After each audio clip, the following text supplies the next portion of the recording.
Kakkayam Thalayad road ഗതാഗത യോഗ്യമാക്കി. കഴിഞ്ഞ ദിവസത്തെ ശക്തമായ മഴയിലാണ് കക്കയം തലയാട് റോഡിൽ 26-ാം മൈലിനടുത്ത് മണ്ണിടിച്ചിലുണ്ടായത്. ചൊവ്വാഴ്ച വൈകുന്നേരം 5 മണിയോടെയാണ് വാഹന ഗതാഗതം ഭാഗികമായി പുനഃസ്ഥാപിക്കാൻ സാധിച്ചത്.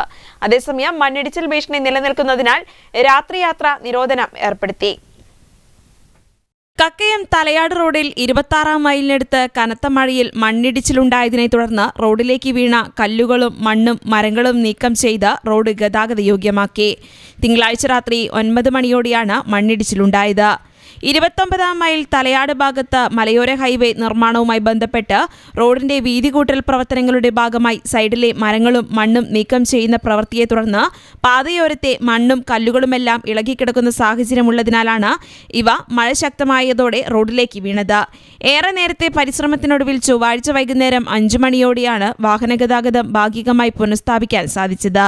ഇന്നു മുതൽ ബസ് ഉൾപ്പെടെയുള്ള വലിയ വാഹനങ്ങൾക്ക് സർവീസ് നടത്താൻ സാധിക്കുമെന്നാണ് പ്രതീക്ഷിക്കുന്നതെന്ന് മലയോര ഹൈവേ അധികൃതർ അറിയിച്ചു. മഴ തുടരുന്ന സാഹചര്യത്തിലും മണ്ണിടിച്ചിൽ ഭീഷണി നിലനിൽക്കുന്നതിനാലും കക്കയം തലയാട് മേഖലയിലൂടെയുള്ള രാത്രിയാത്ര ഒഴിവാക്കണമെന്ന് അധികൃതർ അറിയിച്ചു. News bureau, Balussery.